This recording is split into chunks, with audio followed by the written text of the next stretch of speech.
Hi guys, இன்னைக்கு rich mind செட்டை பற்றி நம்ம பேச போகிறோம். ரிச் மைண்ட் செட்னா பணக்கார மைண்ட் செட்னு சொல்லி தப்பாக நினச்சிக்கிட்டு இருக்கீங்க. அப்படி கிடையாது. ரிச் மைண்ட் செட்னா உயர்வான மைண்ட் செட்னு அர்த்தம், உயர்வான எண்ணங்கள் அப்படின்னு அர்த்தம். அப்படி உயர்வான எண்ணங்கள் அவங்க வச்சனால தான் அவங்க உயர்வான இடத்துல இருக்காங்க. ஸோ நம்ம மிடில் கிளாஸ் மைண்ட் செட்லேருந்து எப்படி ரிச் மைண்ட் செட்டுக்கு மாறுறது அப்படிங்கிறத நம்ம தெரிஞ்சுக்குவோம். ஃபஸ்ட்டு நம்ம லைஃப்பில் ரிஸ்க் எடுக்க கற்றுக்கணும். நம்ம ரிஸ்க் எடுக்க ரொம்ப யோசிப்போம், ஆனால் அவங்க யோசிக்காமலே ரிஸ்க் எடுப்பாங்க. அதுதான் அவங்களுக்கும் நமக்கும் உள்ள வித்தியாசம்.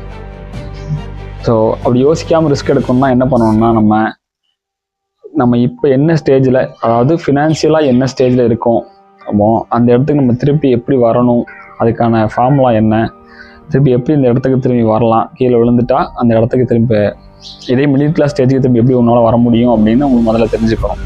அதை முதல்ல தெரிஞ்சுக்கிட்டு அப்புறம் ரிஸ்க் எடுங்க. ரிச் பீப்புள்ஸுக்கு அது நல்லாவே தெரியும். அவங்க இப்போ என்ன நல்லா இருக்காங்களோ அந்த இடத்துக்கு திரும்பி எப்படி வரணும் அப்படிங்கிறத அவங்க நல்லா தெரிஞ்சு வச்சுருப்பாங்க. கால்குலேட்டிவ் ரிஸ்க் எடுத்துக்கிட்டே இருப்பாங்க. ரிஸ்க் எடுக்கிறதுனால அதில் தோத்துட்டிங்கன்னா உங்களுக்கு ஒரு எக்ஸ்பீரியன்ஸ் கிடைக்கும்.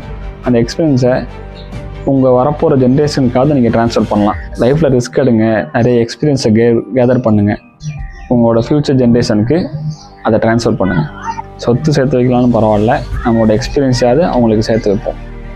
சொத்து சேர்த்து வைத்து அழிச்சிடலாம். அந்த எக்ஸ்பீரியன்ஸ் நம்ம அவங்களுக்கு கொடுத்தோம்னா அவங்க லைஃப்பில் கீழே விழாமல் இருக்கிறதுக்கு ரொம்ப ஹெல்ப்ஃபுல்லாக இருக்கும். இன்றைக்கி தாட்ஸ் ஆஃப் த கேஆர் தான். லைஃப்பில் ரிஸ்க் எடுக்க கற்றுக்கோங்க. ரிஸ்க் எடுத்தால் தான் உங்களோட கரண்ட் ஸ்டேஜ்லேருந்து அடுத்த ஸ்டேஜுக்கு முன்னேற முடியும். தேங்க்யூ.